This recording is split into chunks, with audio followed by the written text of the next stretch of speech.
ರಾಜ್ಯದಲ್ಲಿ ರಂಗೇರ್ತಾ ಇದೆ Bidadi township ಜಟಾಪಟಿ. Central minister ಸವಾಲನ್ನು ಸ್ವೀಕರಿಸಿದ್ದಾರೆ ಮುಖ್ಯಮಂತ್ರಿ. ಬಹಿರಂಗ ಚರ್ಚೆಗೆ ಅಧಿಕೃತ ಪಂಥಾಹ್ವಾನ ಕೊಟ್ಟಿದ್ದಾರೆ ಡಿಕೆ ಶಿವಕುಮಾರ್. ಓಕೆ, ಚರ್ಚೆ ಮಾಡೋಣ ಅಂತ ಹೇಳಿ ಸಮಯ ನಿಗದಿ ಮಾಡಲಿ ಅಂತ ಹೇಳಿದ್ದಾರೆ ಎಚ್.ಡಿ. ಕುಮಾರಸ್ವಾಮಿ ಅವರು. ಇದೆ ಜೂನ್ 26ರಂದು ವಿಧಾನಸೌಧದಲ್ಲಿ ಚರ್ಚೆಗೆ ಪಂಥಾಹ್ವಾನ ಕೊಟ್ಟಿದ್ದಾರೆ. ಓಕೆ, ಚರ್ಚೆ ಮಾಡೋಣ ಅಂತ. ಬೆಳಗ್ಗೆ 11 ಗಂಟೆ ಸುಮಾರಿಗೆ ಚರ್ಚೆಗೆ ಸಿಎಂ ಡಿಕೆ ಶಿವಕುಮಾರ್ ಅವರು ಈಗಾಗಲೇ ಇನ್ವಿಟೇಷನ್ ಅನ್ನು ಕಳಿಸಿದ್ದಾರೆ. ಎಚ್.ಡಿ. ಕುಮಾರಸ್ವಾಮಿ ಸೇರಿದಂತೆ 5 ಚರ್ಚೆಗೆ ಅವಕಾಶವನ್ನು ಮಾಡಿಕೊಳ್ಳಲಾಗಿದೆ. ಚರ್ಚೆಗೆ ಕರ್ಕೊಂಡು ಬನ್ನಿ ಅಂತ ಹೇಳಿ ಡಿಕೆ ಶಿವಕುಮಾರ್ ಅವರು ಸವಾಲು ಹಾಕಿದ್ದಾರೆ. ನೋಡಿ, ಈಗಾಗಲೇ ಡಿಕೆ ಶಿವಕುಮಾರ್ ಮತ್ತು ಎಚ್.ಡಿ. ಕುಮಾರಸ್ವಾಮಿ ಮಧ್ಯೆ ಯಾವ ರೀತಿ ವಾಕ್ಸಮರ ಮುಂದುವರೆದಿದೆ ಅಂತ ಹೇಳಿ ನೇರಾನೇರವಾಗಿ ಇಬ್ಬರು ಕೂಡ ಒಬ್ರಿಗೊಬ್ರು ಟಕ್ಕರ್ ಕೊಟ್ಕೊಳ್ತಾ ಇದ್ದಾರೆ. ಈ ಒಂದು ವಿಚಾರದಲ್ಲಿ ನಾನಾ ನೀನಾ ನೋಡೇ ಬಿಡೋಣ ಅಂತ ಹೇಳಿ ಈಗ ಚರ್ಚೆ ಮಾಡಬೇಕು ಅನ್ನುವಂತಹ ನಿಟ್ಟಿನಲ್ಲಿ ಈತ ಎಚ್.ಡಿ. ಕುಮಾರಸ್ವಾಮಿ ಅವರು ಮತ್ತು ಡಿಕೆ ಶಿವಕುಮಾರ್ ಅವರು ಸಿದ್ಧರಾಗಿ ನಿಂತಿದ್ದಾರೆ, ತೊಡೆ ತೊಟ್ಟು ನಿಂತಿದ್ದಾರೆ. ಆಯ್ತು, ಬನ್ನಿ ಚರ್ಚೆ ಮಾಡೋಣ ಅಂತ ಹೇಳಿ ಬಹಿರಂಗ ಚರ್ಚೆಗೆ ಅಧಿಕೃತ ಪಂಥಾಹ್ವಾನ ಕೊಟ್ಟಿದ್ದಾರೆ ಡಿಕೆ ಶಿವಕುಮಾರ್. ನೋಡಿ, ಸಮಯವನ್ನು ಕೂಡ ನಿಗದಿ ಮಾಡಿದ್ದಾರೆ. ಬೆಳಗ್ಗೆ 11 ಗಂಟೆ ಸುಮಾರಿಗೆ ಈ ಒಂದು ಚರ್ಚೆ ಜರುಗಲಿದೆ. ಜೂನ್ 26ರಂದು ವಿಧಾನಸೌಧದಲ್ಲಿ ಬೆಳಗ್ಗೆ 11 ಗಂಟೆ ಸುಮಾರಿಗೆ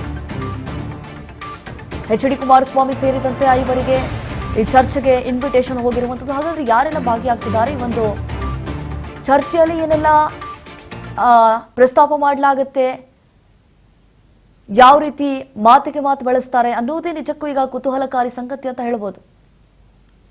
ಆಯ್ತು, ಬನ್ನಿ ನೀವಾ ಅಂತ ಹೇಳ್ಬಿಟ್ಟು ಈಗ ಡಿ.ಕೆ. ಶಿವಕುಮಾರ್ ಅವರು ಕೂಡ ಸವಾಲನ್ನು ಒಡ್ಡಿದ್ದಾರೆ. ಈ ಒಂದು ಪ್ರಕರಣ ಏನಿದೆ, ಈ ಒಂದು ವಿಚಾರ ಏನಿದೆ, ಯಾವ ಸ್ವರೂಪವನ್ನು ಪಡೆದುಕೊಳ್ಳುತ್ತೆ ಮುಂದಿನ ದಿನ ಅನ್ನೋದು ನಿಜಕ್ಕೂ ಈಗ ಕ್ಯೂರಿಯಾಸಿಟಿ ಬಿಲ್ಡ್ ಮಾಡಿಬಿಟ್ಟಿದೆ.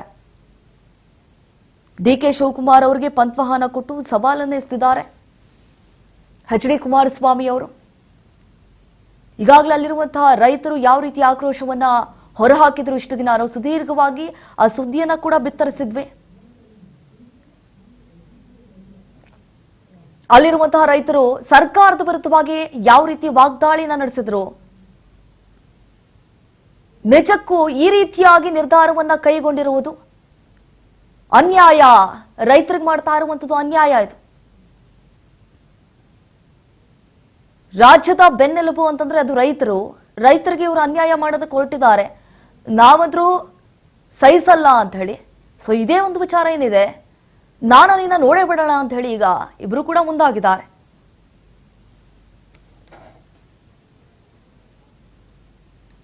ಇದ್ರ ಬಗ್ಗೆ ಮತ್ತಷ್ಟು ಡೀಟೇಲ್ಸ್ ಕೊಡ್ತಾರೆ ನಮ್ಮ ಪ್ರತಿನಿಧಿ ಬಸವರಾಜ್ ಹುಗಾರ್. ಈಗ ನೇರ ಸಂಪರ್ಕದಲ್ಲಿ ಜಾಯ್ನ್ ಆಗಿದ್ದಾರೆ. ಬಸವರಾಜ್ ಹುಗಾರ್, ನಾವು ಗಮನಿಸಿದಾಗೆ ನಿಜಕ್ಕೂ ಇದು ಬಿಡದಿ ಟೌನ್ಶಿಪ್ ವಿಚಾರ ಇನ್ನೇನು ಮುಗಿಯುವಂತ ಲಕ್ಷಣಗಳು ಗೋಚರಿಸ್ತಾ ಇಲ್ಲ. ಮತ್ತೊಂದು ಕಡೆ ಈಗ ನೀನ ನೋಡ್ಬಿಡೋಣ ಅಂತ ಹೇಳಿ ಡಿ.ಕೆ. ಶಿವಕುಮಾರ್, ಮತ್ತೊಂದು ಕಡೆ ಎಚ್.ಡಿ. ಕುಮಾರಸ್ವಾಮಿ ಅವರು ಸವಾಲು ಹಾಕಿದ್ದಾರೆ. ಯಾವತ್ತಿದೆ, ಯಾರಿಗೆಲ್ಲ ಅವಕಾಶ ಇರುತ್ತೆ, ಅಂದ್ರೆ ಇಷ್ಟು ಜನ ಅಂತ ಹೇಳಿ ಅವಕಾಶ ಇರುತ್ತಲ್ಲ, ಏನೆಲ್ಲ ಚರ್ಚೆ ಆಗಬಹುದು ಅಂತ ಹೇಳಿ? ದೀಪಾ, ಬಿಡದಿಯ ಟೌನ್ಶಿಪ್ ವಿಚಾರಕ್ಕೆ ಸಂಬಂಧಪಟ್ಟಂತೆ ಇದೀಗ ರಾಜಕೀಯವಾಗಿ ಕೂಡ ಅದು ತಾರಕಕ್ಕೆ ಏರಿರತಕ್ಕಂಥದ್ದು. ಅದರಲ್ಲಿ ಪ್ರಮುಖವಾಗಿ ಡಿ.ಕೆ. ಶಿವಕುಮಾರ್ ಅವರು ಮತ್ತೆ ಕೇಂದ್ರ ಸಚಿವರಾಗಿರ್ತಕ್ಕಂಥ ಎಚ್.ಡಿ. ಕುಮಾರಸ್ವಾಮಿ ಅವರ ನಡುವಿನ ಜಿದ್ದಿನ ಫೈಟ್ ಕೂಡ ಆಗಿರುವಂಥದ್ದು. ಪ್ರಮುಖವಾಗಿ ಬಿಡದಿಯ ಟೌನ್ಶಿಪ್ ಯೋಜನೆ ಮಾಡೋದಕ್ಕೆ ಮುಂದಾಗಿರ್ತಕ್ಕಂಥದ್ದು ಸಿಎಂ ಡಿ.ಕೆ. ಶಿವಕುಮಾರ್ ಅವರು. ಆದರೆ ಅಲ್ಲಿ ಇರ್ತಕ್ಕಂಥ ರೈತರು ಬಹಳ ವಿರೋಧನೂ ಕೂಡ ವ್ಯಕ್ತಪಡಿಸ್ತಾ ಇದ್ದಾರೆ. ಇಲ್ಲಿ ಫಲವತ್ತಾಗಿರ್ತಕ್ಕಂಥ ಭೂಮಿಯನ್ನು ನಾವು ಕೊಡಲಿಕ್ಕೆ ಸಾಧ್ಯವಿಲ್ಲ, ಈ ಬಿಡದಿ ಟೌನ್ಶಿಪ್ ಅನ್ನ ಕೈ ಬಿಡಬೇಕು ಅನ್ನುವಂಥ ನಿಟ್ಟಿನಲ್ಲಿ ಸಾಕಷ್ಟು ಹೋರಾಟಗಳನ್ನು ಕೂಡ ಮಾಡ್ತಾ ಇದ್ದಾರೆ. ಸುಮಾರು 450 ದಿನಗಳಿಂದಲೂ ಕೂಡ ಹೋರಾಟವನ್ನು ಕೂಡ ಆ ಒಂದು ಬಿಡದಿಯ ವ್ಯಾಪ್ತಿಯಲ್ಲಿ ಬರ್ತಕ್ಕಂತಹ ಹಳ್ಳಿಗಳ ಜನರು ಕೂಡ ಮಾಡ್ತಾ ಇದ್ದಾರೆ. ಆದ್ರೆ ಸಿಎಂ ಡಿ.ಕೆ. ಶಿವಕುಮಾರ್ ಅವರು ಹೇಳ್ತಕ್ಕಂಥದ್ದು, ಇದೀಗ ಬಿಡದಿ ಟೌನ್ಶಿಪ್ ಅನ್ನ ಕುಮಾರಸ್ವಾಮಿ ಅವರು ಕೂಡ ಮಾಡಿರ್ತಕ್ಕಂಥದ್ದು, ಅವರ ಸಿಎಂ ಆಗಿದ್ದಾಗಲೇ ಆ ಒಂದು ಬಿಡದಿ ಟೌನ್ಶಿಪ್ ಮಾಡ್ಬೇಕನ್ನುವಂಥದ್ದು ಅವರ ಒಂದು ಕನಸಿನ ಕೂಸನ್ನೇ ನಾವು ಮುಂದುವರ್ಸ್ಕೊಂಡು ಹೋಗ್ತಾ ಇದ್ದೇವೆ ಅನ್ನುವಂಥದ್ದನ್ನ ಮಾತಿಗೂ ಕೂಡ ಡಿ.ಕೆ. ಶಿವಕುಮಾರ್ ಅವರು ಹೇಳ್ತಾ ಇರ್ತಾರೆ. ಈ ಒಂದು ನಿಟ್ಟಿನಲ್ಲಿ ಇದಕ್ಕೆ ಕುಮಾರಸ್ವಾಮಿ ಅವರು ಒಂದು ತಿರುಗೇಟು ಕೊಡುವಂತ ಪ್ರಯತ್ನವನ್ನು ಕೂಡ ಮಾಡ್ತಾ ಇದ್ರು. ಇದು ನನ್ನ ಕನಸಿನ ಕೂಸು ಅಂತ ಸಿಎಂ ಡಿ.ಕೆ. ಶಿವಕುಮಾರ್ ಅವರು ಹೇಳ್ತಾರೆ. ಆದ್ರೆ ನಾನು ಇದನ್ನ ಸಿಎಂ ಆಗಿದ್ದಾಗಲೇ ರೈತರ ವಿರೋಧ ಬಂದಂತ ಸಂದರ್ಭದಲ್ಲಿ ನಾನು ಆ ಬಿಡದಿ ಟೌನ್ಶಿಪ್ ಯೋಜನೆಯನ್ನ ಕೈ ಬಿಟ್ಟಿದ್ದೆ ಅನ್ನುವಂಥದ್ದು. ಹಾಗಾದ್ರೆ ಈ ವಿಚಾರಕ್ಕೆ ಸಂಬಂಧಪಟ್ಟಂತೆ ಬಹಿರಂಗವಾಗಿ ಚರ್ಚೆಗೆ ಬರಲಿ. ಅವರು ಸಿಎಂ ಆಗಿದ್ದಾರೆ, ಅವರಿಗೆ ಸಮಯ ಇರೋದಿಲ್ಲ. ಆದ್ರೆ ಹಾಗಾಗಿ ಅವರೇ ಒಂದು ಸಮಯ ನಿಗದಿಪಡಿಸಲಿ, ಅವತ್ತೇ ನಾನು ಬರ್ತೇನೆ, ಚರ್ಚೆಗೆ ಸಿದ್ಧ, ನಾನು ಮಾಡಿದ್ದೋ ಅಥವಾ ಅವ್ರು ಮಾಡ್ತಾ ಇರೋದೋ ಯಾವ ರೀತಿಯಾಗಿದೆ ಅನ್ನುವಂಥದ್ದನ್ನ ಚರ್ಚೆ ಮಾಡ್ಲಿಕ್ಕೆ ನಾನು ಸಿದ್ಧನಿದ್ದೇನೆ ಅನ್ನುವಂಥದ್ದನ್ನ ಇವತ್ತೇ JP ಭವನದಲ್ಲಿ ಸುದ್ದಿಗೋಷ್ಠಿ ಮಾಡಿ ಕುಮಾರಸ್ವಾಮಿ ಅವರು ಕೂಡ ಒಂದು ಸವಾಲು ಎಸೆದಿದ್ರು. ಆ ಸವಾಲನ್ನ ಸ್ವೀಕರಿಸಿರತಕ್ಕಂತಹ CM DK ಶಿವಕುಮಾರ್ ಅವರು ಇವತ್ತು ಸಮಯವನ್ನು ನಿಗದಿಪಡಿಸಿದ್ದಾರೆ.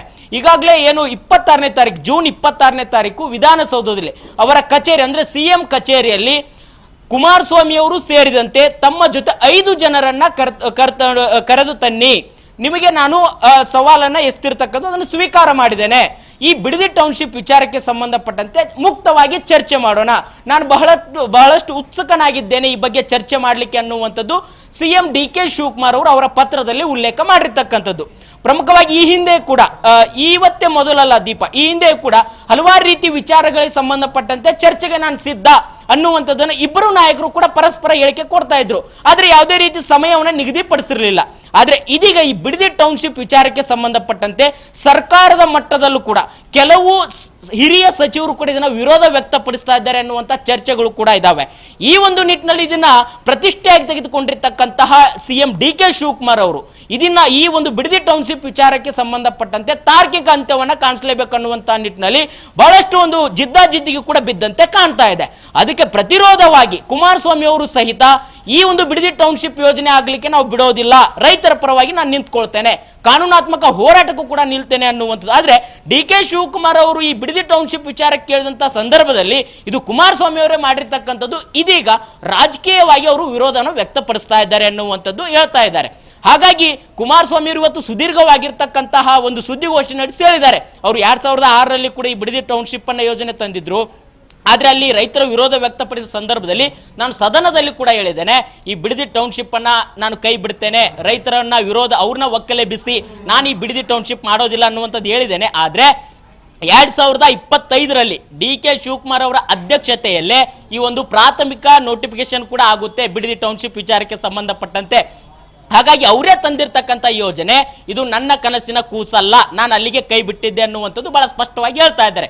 ಆ ವಿಚಾರಕ್ಕೆ ಸಂಬಂಧಪಟ್ಟಂತೆ ಕುಮಾರಸ್ವಾಮಿ ಅವರು ಬೈರಮಂಗಲಕ್ಕೆ ಅಂದ್ರೆ ನೇರವಾಗಿ ಆ ರೈತರ ಜೊತೆ ಕೂಡ ಚರ್ಚೆ ಮಾಡೋಣ, ಇದಕ್ಕೆ 80% ರೈತರು ಒಪ್ಪಿಗೆ ಕೊಟ್ಟಿದ್ದಾರೆ ಅಂತಿರಲ್ಲ ನೀವು, ಯಾವ ರೈತರು ಒಪ್ಪಿಗೆ ಕೊಟ್ಟಿದ್ದಾರೆ, ಯಾರು ವಿರೋಧ ವ್ಯಕ್ತಪಡಿಸ್ತಾ ಇದ್ದಾರೆ, ಅದನ್ನ ಅಲ್ಲೇ ರೈತರ ಬಳಿ ಹೋಗಿ ಚರ್ಚೆ ಮಾಡೋಣ ಅನ್ನುವಂಥದ್ದು ಕುಮಾರಸ್ವಾಮಿ ಅವರು ಹೇಳಿರ್ತಕ್ಕಂಥ. ಆದ್ರೆ ಇವತ್ತು ವಿಧಾನಸೌಧದಲ್ಲಿ 26ನೇ ತಾರೀಕಿಗೆ ಒಂದು ಚರ್ಚೆಗೆ ಕೂಡ ಸಿದ್ಧನಿದ್ದೇನೆ ಅನ್ನುವಂಥ ಮಾತನ್ನ CM DK ಶಿವಕುಮಾರ್ ಅವರು ಪತ್ರದ ಮುಖಾಂತರ ಕುಮಾರಸ್ವಾಮಿ ಅವರು ಕಳಿಸಿಕೊಟ್ಟಿದ್ದಾರೆ.